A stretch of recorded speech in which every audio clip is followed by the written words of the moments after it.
وَيَرْزُقْهُ مِنْ حَيْثُ لَا يَحْتَسِبُ، اور اللہ اسے وہاں سے رزق دیتا ہے جہاں سے اسے گمان بھی نہیں ہوتا. اس کے لیے غیبی دروازے رزق کے کھول دیتا ہے. اس کی ضروریات اللہ اپنے کرم سے پوری کرتا ہے.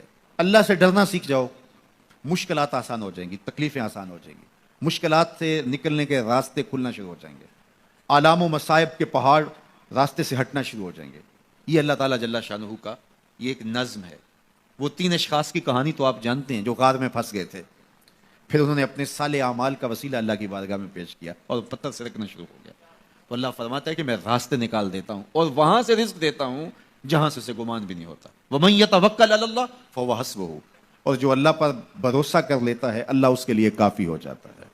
یہ ان لوگوں کا مقصوم ہے، ان لوگوں کی کہانیاں ہیں جو اپنی زندگی کو اللہ کے راستے پہ ڈال دیتے ہیں.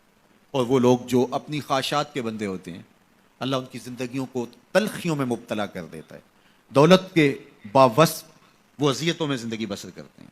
ارشاد فرمایا وَمَنْ عَرَضَ عَنْ ذِكْرِي، جو میرے ذکر سے اعراض کرے، میری یاد سے منہ پھیر لے، میرے بتائے ہوئے احکام پر عمل کرنے کی بجائے ان سے روگردانی کرنے کا مزاج پیدا کر لے، فَإِنَّ لَهُ مَعِيشَةً ضَنْكَ، ہم اس کی معیشت تنگ کر دیتے ہیں.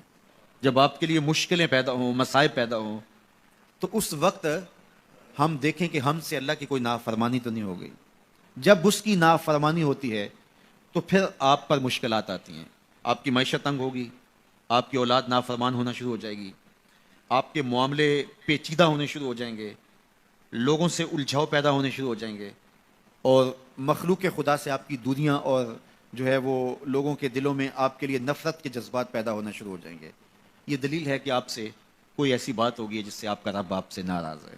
اور جب آپ کا رب آپ سے راضی ہوتا ہے تو آپ کے لیے راہیں کشادہ ہونا شروع ہو جاتی ہیں، راستے کھلنا شروع ہو جاتے ہیں. اس لیے مشکلات میں اللہ تعالیٰ کی طرف رجوع